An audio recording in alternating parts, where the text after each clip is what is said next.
الذی یراک حین تقوم وتقلبک بالساجدین. تو یہ بنیادی طور پہ توکل کا ایک ابتدائی مفہوم تھا جو میں نے ماشاء آپ سے عرض اللہ کیا. بہت خوبصورت انداز میں آپ نے صوفیاء کرام کی تعلیمات کی روشنی میں توکل کا مفہوم ہمیں سمجھایا. ڈاکٹر صاحب ایک یہ چیز بھی ہم دیکھتے ہیں کہ لوگ محنت کرتے ہیں، کوشش کرتے ہیں، لیکن ایک وقت ایسا آتا ہے کہ وہ اس محنت پر اپنے آپ کو ہارتا محسوس کرتے ہیں. جی توکل تو ان کا ہوتا ہے جی لیکن وہ توکل میں کمزوری کا شکار ہو جاتے ہیں. جی تو اس توکل کو وہ مضبوط کس طرح کریں؟ جی یہ بہت اچھا سوال ہے کہ توکل میں مضبوطی کیسے لائی جائے، کیونکہ یہ ایک رشتہ ہے جو بندے کا اپنے مالک کے ساتھ ہوتا ہے، اور اس رشتے کی ساری بنیاد روح اور باطن پر ہے، ظاہر پر تو نہیں. تو اس کو کیسے مضبوط کیا جائے، اس حوالے سے ہمیں صوفیاء کرام نے احادیث طیبہ کی روشنی میں 3 بنیادی طریقے ارشاد فرمائے کہ جن سے انسان کا توکل مضبوط ہوتا ہے. ان میں سے پہلا طریقہ یہ ہے کہ قرآن حکیم کا عمیق اور گہرا مطالعہ کیا جائے. اور جو مطلب ایک تو ہے کہ صرف تلاوت کرنا، اور ایک ہے کہ قرآن حکیم کے ان مقامات کو پڑھنا کہ جن میں اللہ رب العزت نے اپنے بندوں کو دیے جانے والے سہارے کا ذکر کیا ہے. اور اس میں 3 طرح کے سہاروں کا اللہ نے ذکر کیا قرآن میں، اگر ہم اس کا عمیق مطالعہ کریں. مثلا ایک اللہ تعالیٰ یہ فرماتا ہے کہ کبھی اللہ تعالیٰ سبب کے ذریعے عطا فرماتا ہے، بالکل، کبھی بغیر سبب کے عطا فرماتا ہے، اور کبھی سبب کے برعکس عطا فرماتا ہے. سبحان اللہ. یہ 3 چیزیں ہمیں نظر آتی ہیں اور تینوں قرآن میں. مثلا سبب کے ذریعے میں 2 مثالیں دے سکتا ہوں. قرآن میں فرمایا فَامْشُوا فِي مَنَاكِبِهَا وَكُلُوا مِن رِزْقِهِ، کہ تم زمین کے راستوں پر چلو اور اپنا رزق تلاش کرو اور رزق کھاؤ. یعنی اسی طرح جو جمعے والی آیت ہے اس میں ارشاد فرمایا کہ اذا قضیت الصلاۃ فانتشروا فی الارض وابتغوا من فضل اللہ، کہ جب نماز پڑھی جا چکے پھر زمین میں پھیل جاؤ اور اللہ کا فضل تلاش کرو. مطلب اس کے لیے کسی سبب کا اور کسی ذریعے کا حاصل کرنا ضروری ہے، پھر تمہیں رزق ملے گا. بالکل اس کا ذکر کیا. اور کچھ مثالیں اللہ نے ایسی ذکر کی جہاں بغیر سبب کے بھی عطا فرمایا تاکہ بندوں کا اپنے مالک پہ بھروسہ اور پختہ ہو جائے. مثلا ہمیں جو ہے وہ بہت ساری آیات میں سے ایک آیت جو ہے وہ نظر آتی ہے حضرت سیدہ مریم سلام اللہ علیہ، کہ جب فرشتہ ان کے پاس آیا اور کہا کہ آپ کو اللہ تعالیٰ بشارت دیتا ہے کہ آپ کا بیٹا ہوگا، تو انہوں نے کہا کہ انا یکون لی ولد ولم یمسسنی بشر، کہ میرا بیٹا کیسے ہوگا، مجھے تو آج تک کسی بشر نے چھوا تک نہیں. تو کہا قال کذالک قال ربک ھو علی ہین، کہا کہ آپ کا رب فرماتا ہے کہ یہ اس کے لیے بڑا آسان ہے کہ وہ بغیر وسیلے کے بھی بیٹا عطا فرما سکتا ہے. یہاں بغیر سبب کے حضرت زکریا علیہ السلام جو ہیں انہوں نے کہا کہ انی وہن العظم منی واشتعل الراس شیبا، کہ میں بوڑھا ہو گیا، میرے بال سفید ہو گئے، نا امیدی کی عمر کو پہنچ رہا ہوں، اب کیسے مجھے بیٹا نصیب ہوگا. فرمایا ان اللہ یبشرک بیحییٰ، اللہ تعالیٰ آپ کو حضرت یحییٰ کی بشارت عطا فرماتا ہے. اسی طرح اور بہت ساری قرآن حکیم میں مثالیں ہیں جہاں بغیر سبب کے عطا فرمایا. تو جب بندہ قرآن کا ان مقامات کا مطالعہ کرتا ہے تو اللہ پہ توکل مضبوط ہوتا ہے. بالکل. اسی طرح تیسری وہ ہے کہ جب سبب کے برعکس، وہ مثال حضرت ابراہیم علیہ السلام کی ہے کہ جب نمرود کے لوگوں نے کہا کہ حرقوہ وانصروا آلہتکم ان کنتم فاعلین، کہ انہیں پکڑ کے جلاؤ، تو انہوں نے آگ کی چتا جلائی اور اس میں پھینکا. تو اللہ، اب آگ تو جلانے کا سبب ہے لیکن اللہ تعالیٰ نے فرمایا یا نار کونی بردن و سلاما علی ابراہیم، اے آگ تو ان کے لیے گلزار بن جا. تو اب سبب کے برعکس زندگی عطا ہو رہی، آگ کے اندر گلزار ہو گیا، زندگی عطا ہو رہی. حضرت موسیٰ علیہ السلام کی قوم جو ہے پانی نہیں ہے پینے کے لیے، تو فرمایا فَضْرِبْ بِعَصَاكَ الْبَحْرَ، کہ آپ جو ہے وہ اپنی عصا کو اس پتھر پہ ماریں. ایک تو ہے سمندر میں اور ایک ہے کہ اپنے جو ہے عصا اس کو پتھر پہ ماریں، اور پھر پتھر سے فَانْفَجَرَتْ مِنْ حُسْنَتَا عَشْرَةَ عَيْنًا، تو وہ سبب کے برعکس، یعنی پتھروں سے تو اس طریقے سے پانی نہیں نکلتا، تو وہ پانی وہاں سے عطا فرما دیا. اسی طرح آپ دیکھیں کہ حضرت موسیٰ علیہ السلام کے زمانے میں جب سورہ بقرہ کے اندر جو واقعہ بیان ہوا کہ وہ ایک بندہ مر گیا، قتل ہو گیا، اور پھر وہ بنی اسرائیل کے لوگ آئے اور کہا کہ یہ تو ہمارا بندہ جو ہے، اس کے قاتل کا کیسے پتہ چلے. تو فرمایا کہ گائے لے کے آؤ اور اس گائے کو ذبح کرو. فَقُلْ نَضْرِبُوهُ بِبَعْضِهَا كَذَلِكَ يُحْيِي اللَّهُ الْمَوْتَى، کہ اب اس میت کو میت سے ٹکراؤ تو زندگی پیدا ہو جائے. وہ قاتل زندہ ہوا اور اس نے خود بتایا کہ مجھے مارنے والا کون ہے. تو یہ وہ ساری چیزیں ہیں جہاں سبب کے برعکس زندگی عطا ہو رہی ہے. رزق عطا ہو رہا ہے. تو پہلی چیز طیب صاحب یہ ہے کہ آپ جو ہے وہ قرآن کا عمیق مطالعہ کریں جس سے توکل مضبوط ہوتا ہے. اور دوسری چیز ہے ذکر، کہ ذکر سے توکل مضبوط ہوتا ہے. خاص طور پہ حضور صلی اللہ علیہ وسلم نے ارشاد فرمایا حسبی اللہ و نعم الوکیل. اس کو صرف زبان سے نہ پڑھا جائے بلکہ ساتھ ساتھ ذہن میں آپ یہ معنی لے کے آئیں، حسبی اللہ، میرا رب میرے لیے کافی ہے، و نعم الوکیل، اور وہ بہترین کارساز ہے. ہر کام کرتے ہوئے جب انسان اپنا یہ تصور پختہ کرتا ہے تو پھر جو ہے وہ اس کا توکل مضبوط ہوتا ہے. اور تیسری چیز اس میں ایک تو قرآن کا مطالعہ، دوسرا ذکر، اور تیسری چیز اپنی روزمرہ زندگی میں توکل کا مفہوم شامل کرنا. یہ تیسرا طریقہ. اس میں کیا کیا جائے؟ مثلا حضور نبی رحمت صلی اللہ علیہ وسلم نے ارشاد فرمایا کہ صبح اور شام ہر مومن یہ پڑھے، مسلمان یہ پڑھے، بخاری شریف میں ہے حسبی اللہ لا الہ الا ہوا علیہ توکلت وہو رب العرش العظیم. ساتھ سرکار نے یہ لفظ فرمائے من قالہا فی الصباح کفاہ اللہ ہمہ فی ذالک اليوم، کہ جس نے صبح کے وقت یہ کلمہ کہہ دیا تو اس پورے دن کا اس کا کوئی فکر اس کو باقی نہیں رہے گی، اللہ تعالیٰ اس کا کارساز بن جائے. بے شک. گھر سے نکلتے ہوئے فرمایا گھر سے نکلتے ہوئے یوں کہو بسم اللہ و توکلت علی اللہ. یہاں توکل کو روزمرہ زندگی میں شامل کیا جا رہا ہے کہ جب آپ گھر سے نکلتے ہوئے یہ کہیں گے تو فرمایا ایک فرشتہ جو ہے وہ پھر اس بندے سے یہ کہتا ہے ہدیتا و کفیتا و وقیتا، کہ تجھے ہدایت بھی دے دی گئی اور تیرے لیے تیرا رب کافی بھی ہو گیا اور تجھے ہر مشکل سے بچا دیا گیا. یعنی ایک بندہ جب گھر سے نکلتے ہوئے بسم اللہ و توکلت علی اللہ پڑھتا ہے تو اس کا توکل مضبوط ہوتا ہے.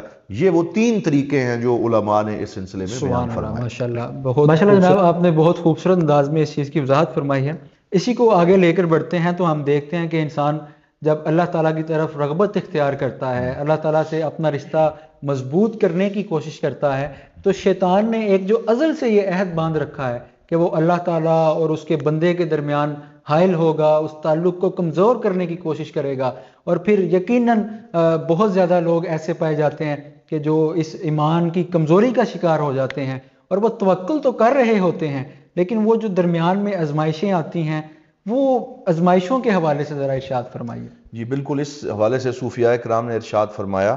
حضرت امام جن کا میں نے شروع میں ذکر کیا سیدی احمد ابن عطا اللہ سکندری کا فرمان ہے اذا قبل توکلک یختبرک فی صدق توکلک، کہ جب اللہ تعالیٰ تمہارا توکل قبول فرماتا ہے اور تمہارا کارساز اور وکیل بنتا ہے تو پھر وہ تمہارے صدق توکل کو آزماتا ہے. اور یہ آزمائشیں بھی تین طرح کی ہیں. تو اس میں جو ہے وہ پہلی آزمائش یہ آتی ہے انقطاع الاسباب، کہ ایک دفعہ انسان کے سامنے اس کے سارے اسباب منقطع کر دیے جاتے ہیں، جو ظاہری اسباب ہیں غائب کر دیے جاتے ہیں، کہ اس کو آزمایا جائے کہ کیا آپ نے رب پہ اس کا بھروسہ ہے یا نہیں ہے.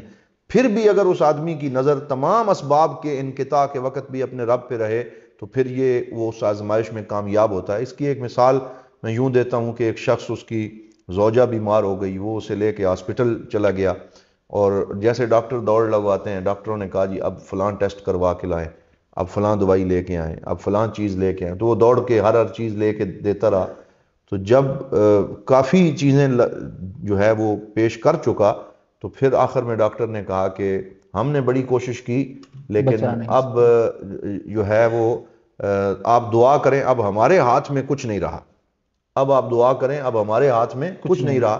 تو آگے سے اس انسان نے کہا کہ اب آپ نے یہ بات کہہ کے میرے توکل کو مضبوط کر دیا ہے، احلتنی علی اللہ، کہ اب آپ نے مجھے مکمل میرے رب کی طرف متوجہ کر دیا. اب میں ادھر متوجہ ہوتا ہوں، دنیا کی دوڑ ختم ہوئی تو اب میں اپنے رب کی طرف متوجہ ہوتا ہوں. تو ایسے لا علاج مریض ہوتے ہیں کہ جب ڈاکٹر اور طبیب ان کو جواب دیتا ہے تو وہ سب سے بڑا طبیب پھر شفا عطا فرما دیتا ہے، پھر سے نئی زندگی عطا کر دیتا ہے. تو ایک یہ ہے کہ انقطاع اسباب سے آزمایا جاتا ہے کہ ظاہری سبب منقطع ہو جاتے ہیں. دوسرا یہ ہے یقرب الخطر منک، کہ دوسری آزمائش یہ آتی ہے کہ خطرہ قریب کر دیا جاتا ہے. بندے کے صدق توکل کو آزمانے کے لیے خطرات کے بادل منڈلانے لگتے ہیں اور وہ اس کے قریب آ جاتے ہیں. غزوہ احد کی مثال لے لیں، 72 صحابہ کرام شہید ہوئے، سرکار دو عالم صلی اللہ علیہ وسلم کے دندان مبارک شہید ہوئے، حضور کے سگے چچا جان حضرت سیدنا حمزہ علیہ السلام، آپ جو ہیں وہ شہادت، کتنی دردناک شہادت ہے. اور اس طریقے سے ایک بھگدڑ مچ گئی، اور پیچھے سے خالد بن ولید اس وقت تھے، تو وہ پورا لشکر کفار کا لے کے آ گئے، فتح شکست میں بدل گئی۔ تو اس وقت جب 70-72 صحابہ کے وہ جو لاشیں تھے ان کو اٹھا کے صحابہ اکرام مدینہ پاک کی طرف جا رہے تھے، اور ان کی معنوی جو کیفیت ہے وہ بڑی ڈاؤن ہو چکی تھی، لیکن اس وقت پھر پیچھے سے آواز آئی کہ کفار پھر سے جمع ہو کے آ رہے ہیں، پھر سے جمع ہو کے آ رہے ہیں اور پھر حملہ کرنے لگے ہیں۔ کتنا سخت ایک آزمایا گیا کہ خطرہ کتنا قریب آ گیا، اور کہ ایک طرف وہ ان کو سہارا دے رہے ہیں، جو لاشیں ہیں وہ اٹھا رہے ہیں، اور کہا گیا کہ اب ایک دفعہ پھر وہ جمع ہو کے آ رہے ہیں۔ تو اس وقت حضور صلی اللہ علیہ وسلم کے صحابہ کرام نے یک زبان ہو کے جو بات کی تھی، اس سے ان کو کامیابی نصیب ہوئی۔ وہ قرآن حکیم کی سورہ احزاب کے اندر وہ موجود ہے، الذین قال لهم الناس ان الناس قد جمعوا لكم فاخشوهم فزادهم ایمانا وقالوا حسبنا اللہ ونعم الوکیل، کہ اللہ تعالیٰ فرماتا ہے الذین قال لهم الناس، جنہیں لوگوں نے کہا ان الناس قد جمعوا لكم، کہ اب سارے دشمن جمع ہو کے پھر آ گئے ہیں، تو اب تم ان سے ڈر جاؤ، ان سے بچ جاؤ۔ انہوں نے ڈرنے کے بجائے کہا حسبنا اللہ ونعم الوکیل، ہمارا رب ہمارے لیے کافی ہے، وہ بہترین کارساز ہے۔ اللہ تعالیٰ اگلی آیت میں فرماتا ہے فَانْقَلَبُوا بِنِعْمَةٍ مِّنَ اللَّهِ وَفَضْلٍ لَمْ يَمْسَسْهُمْ سُوءٌ، کہ جب انہوں نے بیک زبان ہو کے خطرہ قریب ہونے کے باوجود توکل کا اظہار کیا، تو اللہ تعالیٰ فرماتا ہے کہ ہم نے ان کے خطرے کو نعمت میں بدل دیا، اور ان کو کوئی دشمن گزند نہ پہنچا سکا۔ آندھی چلی، طوفان آیا، دشمن بھاگ گیا، اور اللہ تعالیٰ نے مدینہ پاک کی اس ریاست کو مضبوطی عطا فرمائی۔ تو یہ آزمائش بھی آتی ہے کہ خطرے قریب کر کے آزمایا جاتا ہے۔ اور تیسری آزمائش یہ آتی ہے کہ احسان بندے کا چیک کیا جاتا ہے کہ کیا اس کی نیکی کے اندر اتقان اور احسان موجود ہے کہ نہیں ہے۔ اور احسان کا مطلب یہ ہے کہ کام کو اس کے پورے آداب کے ساتھ کرنا، یہ نہیں ہے کہ بے دلی سے کوئی کام کرنا، یعنی انسان پورے آداب کے ساتھ جب اپنا کام بجا لاتا ہے، تو ان تینوں آزمائشوں سے جب وہ نکل جاتا ہے تو پھر اللہ رب العزت اسے اپنے متوکلین بندوں میں شامل فرماتا ہے۔ سبحان اللہ، سبحان اللہ، ماشاءاللہ جناب، یہ بہت خوبصورت تین پہلو آپ نے ارشاد فرمائے، توکل کی مضبوطی کے لیے بھی یہ کہہ سکتے ہیں ہم۔ جناب علی، اس کے بعد ہم دیکھتے ہیں کہ اللہ تعالیٰ کی بہت وسیع رحمت ہے، بہت اللہ تعالیٰ اپنے بندوں پر مہربان ہوتا ہے۔ تو جب اللہ تعالیٰ سے اس کا رشتہ بندے کا مضبوط ہو جاتا ہے، وہ اپنے آپ کو، اپنے معاملات کو اللہ تعالیٰ پر چھوڑ دیتا ہے، تو پھر اللہ تعالیٰ خوش ہو کر یقیناً اپنی بے پناہ رحمتوں سے نوازتے ہیں، برکتوں سے نوازتے ہیں۔ تو جو یہ متوکل ہے، توکل کرنے والا ہے، اس کے لیے اللہ تعالیٰ نے کیا انعامات ارشاد فرمائے ہیں؟ ماشاءاللہ، یہ آج اس نے اتفاق یہ ہے کہ یہ تین کے ساتھ ہی ہم جب بڑھ رہے ہیں کہ وہ توکل جب ہوتا ہے تو اس کی مضبوطی کے بھی تین عناصر ہیں، اور پھر جو آزمائشیں ہیں وہ بھی تین ہیں، اور انعامات بھی تین ہیں۔ سبحان اللہ۔ اور انعامات تین یہ ہیں کہ وہ صوفیاء کرام فرماتے ہیں کہ جب بندہ اپنے رب کے اوپر کامل بھروسہ کرتا ہے تو اللہ تعالیٰ اس کے تین انعام دیتا ہے۔ پہلا انعام یہ ہے کہ قوّا روحہ لینصرہ علی من آداہ فی حاضرہ، پہلا انعام یہ ہے کہ اللہ تعالیٰ اس کی روح کو تقویت دیتا ہے، اس کی روح کو مضبوط کرتا ہے، اور وہ اپنے دشمنوں پر غالب آ جاتا ہے اپنے حال کے اندر۔ یعنی پہلے انعام کا تعلق اس کے پریزنٹ اور اس کے حال سے ہے، اور دوسرے انعام کا تعلق اس کے ماضی سے ہے کہ جبر خاطرہ فیما کسر منہ فی الماضی، کہ اس کے ماضی میں جو اس کا نقصان ہوا اور جو کمی کوتاہی ہوئی، اللہ تعالیٰ وہ ماضی کی کمی کوتاہی بھی پوری کر دیتا ہے۔ سبحان اللہ۔ اور تیسرے انعام کا تعلق مستقبل سے ہے، فرمایا خفف تعلقہ فیما یطول انتظارہ فی المستقبل، کہ مستقبل کے جتنے اندیشے بندے کو ہوتے ہیں ان میں اللہ تعالیٰ اس کی ساری مستقبل کی جو امیدیں ہیں وہ اللہ تعالیٰ اپنی ذات کی طرف موڑ دیتا ہے اور اس کے مستقبل کو محفوظ کر دیتا ہے۔ تو یعنی اس کا حال، اس کا ماضی، اس کا مستقبل، تینوں کے اندر اسے سیکیور کر دیا جاتا ہے، اور پھر وہ جیسے اللہ تعالیٰ نے فرمایا لا خوف علیہم ولا ہم یحزنون، کہ نہ انہیں ماضی کا کوئی غم رہتا ہے، نہ مستقبل کا کوئی اندیشہ رہتا ہے، وہ صاحب حال بن جاتے ہیں، وہ صاحب حال بن جاتے ہیں۔ تو اس حوالے سے ایک تو حضرت ہود علیہ السلام کے بارے میں جو آیت نازل ہوئی، وہ جب دشمن نے ان کو گھیرا اور ان کو قتل کرنا چاہا تو انہوں نے فرمایا فَقِیدُونِی جَمِیعًا ثُمَّ لَا تُنْظِرُونِی، کہ تم سارے جمع ہو کے آ جاؤ اور بے شک مجھے مہلت نہ دو، انی توکلت علی اللہ ربی و ربکم، میں نے اس ذات پر بھروسہ کیا ہے جو میرا بھی رب ہے تمہارا بھی رب ہے، ما من دابۃ الا هو آخذ بناصیتها، اور کوئی کائنات کی شے ایسی نہیں مگر اللہ تعالیٰ اس کی پیشانی سے اسے پکڑے ہوئے۔ اب اس کی طیب صاحب میں مثال آپ کو اس طرح دیتا ہوں کہ اگر آپ کسی آدمی کے پاس جائیں اور اسے ملنے کے لیے جائیں تو آپ کا جو میزبان ہے جب آپ اس کے پاس پہنچیں تو کئی شیر اور چیتے اور خونخوار جانور آپ پہ حملہ آور ہو جائیں تو کتنا انسان ڈر جاتا ہے کہ اب بچنے کی کوئی امید نہیں۔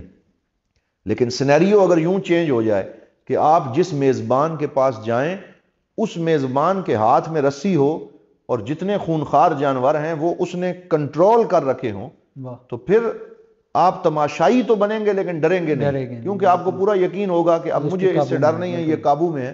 تو اللہ تعالیٰ فرماتا ہے آخذ بناصیتها ما من دابۃ فی الارض الا هو آخذ بناصیتها، کہ زمین کی کوئی شے ایسی نہیں ہے مگر اللہ اس کی پیشانی کو پکڑے ہوئے ہے۔ تو جب بندہ اللہ کے پاس پہنچ جائے کہ جس نے ہر شے کو کنٹرول کیا ہوا ہے، پھر اسے کسی شے سے کوئی ڈر نہیں رہتا، اور پھر اس کا جو ماضی ہے وہ کیسے محفوظ ہوتا ہے۔ مجھے ایک دوست نے واقعہ سنایا جو ہمارے مصر کے دوست تھے کہ اسکندریہ ایک شہر ہے مصر کا جسے الیگزینڈریا کہتے ہیں، تو وہاں پہ ایک تاجر تھا، بزنس مین تھا، تو اس کی بیوی جو ہے زوجہ، اس کو زبان کا کینسر ہو گیا، اور اللہ تعالیٰ سب کو محفوظ رکھے اور شفا نصیب رکھے۔ تو وہ فوری طور پہ بہت بڑا امیر آدمی تھا، اس نے طیارہ پکڑا اور پہلی فلائٹ سے ان کو لے کے فرانس پہنچ گیا اور وہاں کے بڑے ڈاکٹروں کی ٹیم کو چیک کرایا۔ تو ڈاکٹروں نے کہا جی کہ یہ کینسر ابھی تک زبان پہ حملہ آور ہوا ہے، اگر اسے یہاں روکا نہ گیا تو پورے جسم میں سرایت کرے گا، لیکن اگر ہم آپریشن کریں گے تو یہ کینسر تو ختم ہو جائے گا لیکن پھر یہ کبھی بول نہیں سکیں گے۔ تو 2 ہفتے کا ٹائم دیا، تو انہوں نے کہا نہیں جی آپریشن تو ہم نے ضرور کرانا ہے۔ تو وہ کہنے لگا، وہ بزنس مین کہ جو میری زوجہ تھی اللہ کے ساتھ اس کا تعلق یوں مضبوط تھا کہ وہ جو 2 ہفتے تھے آپریشن سے پہلے، تو اس نے ایک ہی جملہ بار بار کہنا شروع کر دیا، یا رب اجبر بخاطری توکلت علیک، کہ یا اللہ تو میرے ٹوٹے ہوئے دل کو جوڑ دے، میں نے تجھ پہ توکل کیا، میں نے تیرے اوپر بھروسہ کیا، تو میری مدد کر۔ یہی وہ دہراتی رہی، اور پھر اسے یہ بھی تھا کہ شاید اب میں کبھی بول نہیں سکوں گی، تو اپنے آپریشن سے پہلے اس نے موبائل کے اندر 10 قرآن پاک کے سپارے اپنی آواز میں ریکارڈ کر لیے کہ چلیں ایک گواہی رہے گی کہ میں بعد میں سنتی رہوں گی کہ جب میں بولتی تھی تو میں نے قرآن پڑھا تھا، تو وہ بھی اس نے ریکارڈ کر لی۔ اور پھر اس کا وہ آپریشن ہوا، اور آپریشن کے بعد جو ہے وہ 40 دن بلکہ اس سے بھی زائد عرصہ وہ بول نہ سکی اور امید ختم ہو گئی، لیکن پھر اچانک 1.5 ماہ کے بعد اس کی آواز بھی واپس آ گئی، اور اللہ تعالیٰ نے تکلم بھی پھر سے عطا فرما دیا، اور اس کا ماضی کی وہ کمی بھی دور کر دی اور مستقبل کے اندیشے بھی دور کر دیے اور اس کے حال کو بھی بہتر بنا دیا۔ تو یہ اللہ رب العزت فضل فرماتا ہے اپنے متوکل بندوں کے اوپر، بے شمار اس کی مثالیں قرآن حکیم میں ہیں۔ تو آج کے اس دور میں ضرورت اس امر کی ہے کہ ہم اپنے رب کے اوپر اپنا توکل مضبوط کریں اور اس مالک الملک کے ساتھ اپنا رشتہ مضبوط کریں، اور یہ رمضان المبارک کے شب و روز اپنے رب کے ساتھ اپنے تعلق کو مضبوط کرنے کے لیے بہترین اوقات ہیں کہ ہم اپنے رب کو یاد کریں، اور یہ تعلیمات جو قرآن حکیم کی ہیں کہ ان اللہ یحب المتوکلین، کہ اللہ تعالیٰ توکل کرنے والوں کو پسند کرتا ہے۔ تو ہم دعا کرتے ہیں کہ اللہ تعالیٰ ہمیں بھی اس میں سے کچھ حصہ جو ہے وہ نصیب آمین فرمائے۔ آمین اللہم آمین۔